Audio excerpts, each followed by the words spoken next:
Okay, let's talk Andrew Kolvet. And the first thing of course, I want to tell you this is for entertainment purposes only. I'm not saying this is the truth. I'm not throwing any accusations out there. I am just sharing what I got intuitively and using some numerology and name, but mostly intuitive and asking my own body about this person.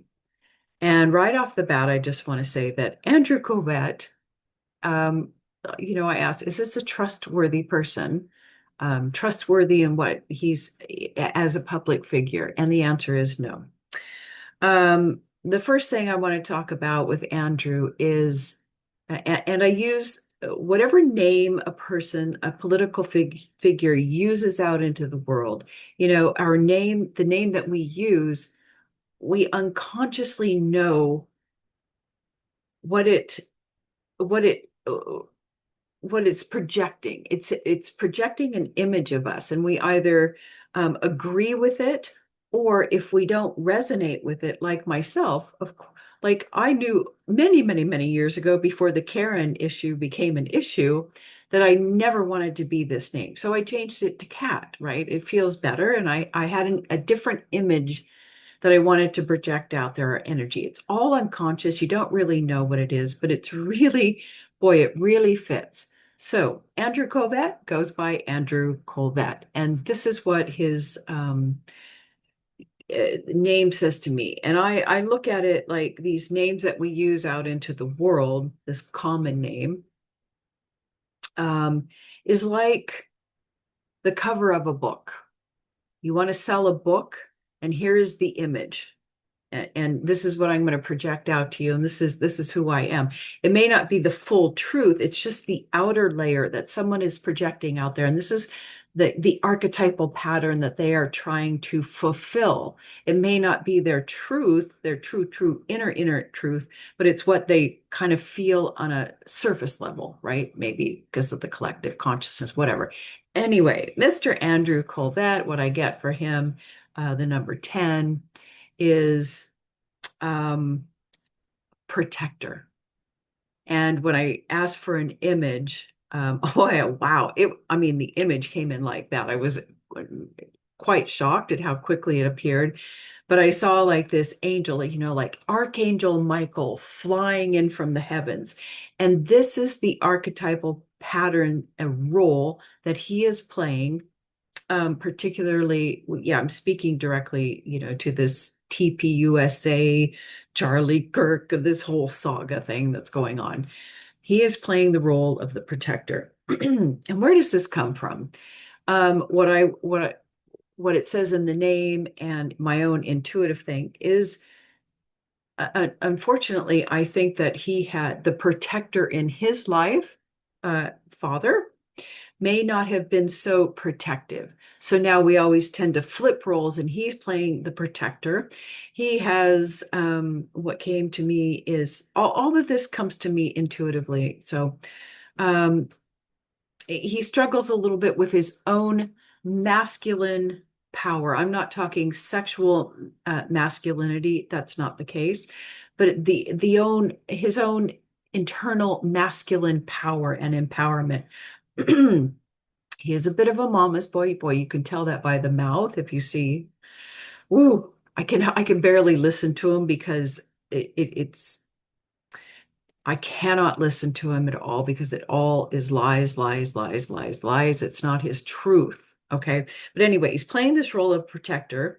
He sees himself, so that's the image he wants to protect. I am protecting the legacy of Charlie Kirk. Now, he's not protecting the legacy of Charlie Kirk, but the legacy that Charlie Kirk created in TPUSA. And I will get back to his relationship with Charlie Kirk in just a second. And definitely, he is the protector of Erica. Okay.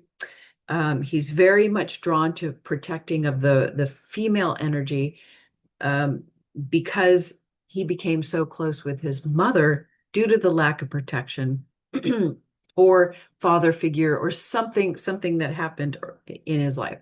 Anyway, so what gives him power and protection or safety is the alignment. The 10 is connected to a patriarchal society, either God, religion, and governmental systems with a very masculine type energy. So that's why he's so aligned with this faith base, and so aligned with the Trump. It's very masculine. It's very kind of aggressive in a way. Like he sincerely is fully in on this, because to him, excuse me, that is his place of power and protection and safety. Excuse me. Excuse me. So yeah, he's here playing this Archangel Michael role. I'm going to be the messenger of truth, of God's plan, not God's word, but God's implementation of whatever is said in whatever faith whatever. Okay. And the method that he chooses to use is via talking. Of course, he's the spokesperson of TPUSA, but I think they need a better one, because he's like me. That I cannot listen to him. His mouth is weird. It's like he stayed too long on the on the breast milk there, or the bottle. There's something there, and it doesn't land. He doesn't even believe what he's saying, and it doesn't land. So they need a new spokesperson, but he believes this is how he's trying to create this image of the protector. His ultimate goal or motivation for doing all of this is money. Yeah, I hate to say it. I didn't.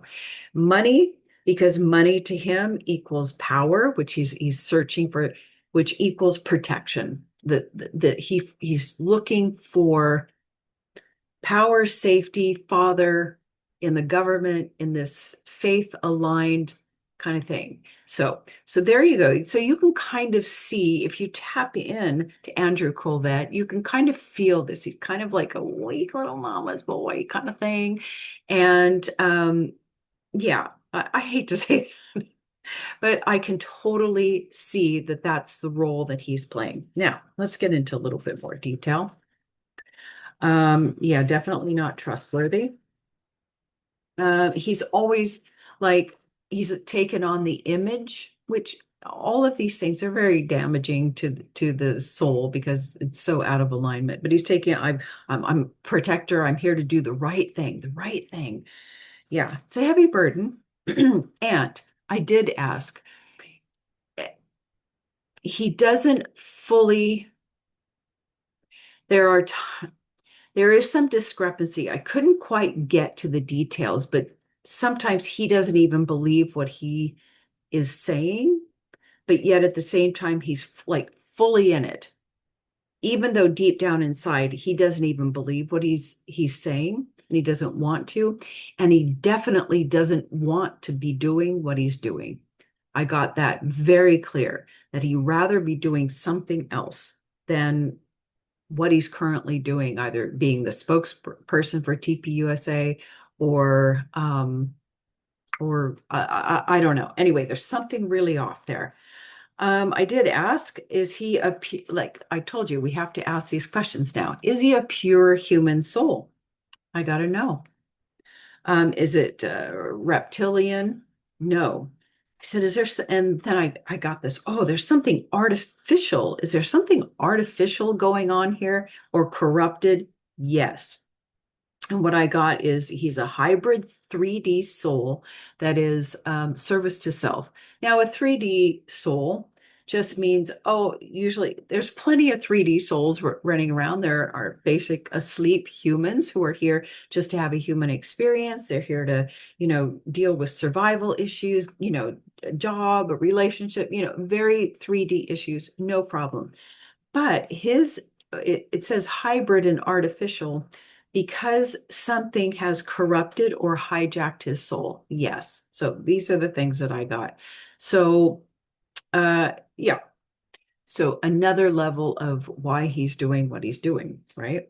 Um, let me see. Well, he is, unfortunately, because he's looking for that power, that safety, that protection and power, he is fully on board with the Zionist agenda.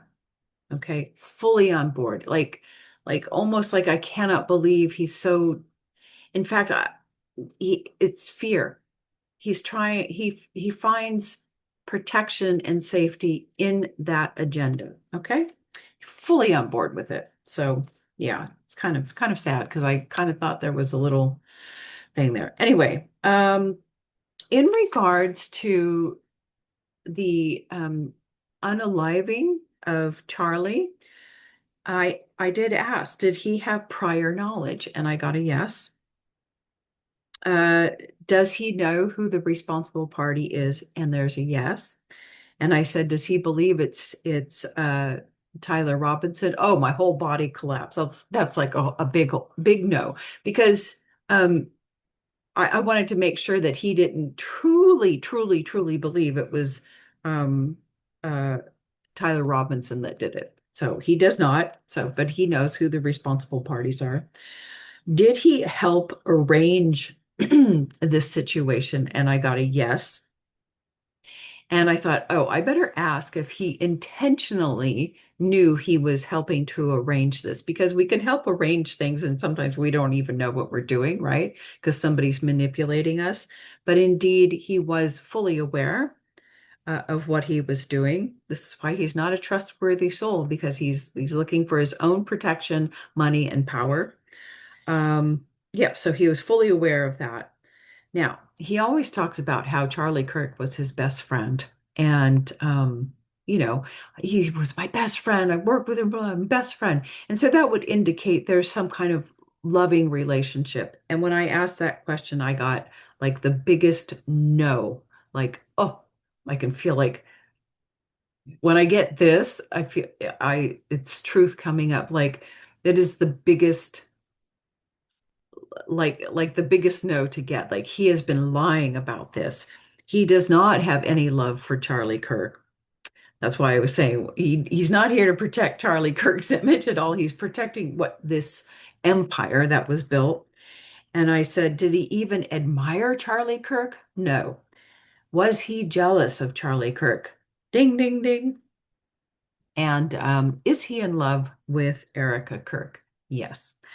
So there you go. These are the motivations and roles that Andrew Kolvet is here to play. I don't know if that gives you any more understanding, but it's kind of interesting if we're watching a play to look at we can look at this as kind of like the building of the character. Like what is going on behind the scenes? Why is his character in this play doing this? And these are Andrew's motivation. I'm playing the role of the protector. I didn't have protection, so I'm going to align myself with this highly masculine, patriarchal government system, as well as this underbelly belief, the Zionist agenda, where we are the chosen people. I'm fully on board with that because I'm going to be protected and I'm going to get lots of money because that's how you actually, I mean, that's the way it is on this planet. Money protects you. Anyway, I hope that was interesting and let me know your thoughts. Yeah, I mean, don't be rude, please. My poor little self-esteem can't handle it. No, you say what you want. I'm just kidding. All for now.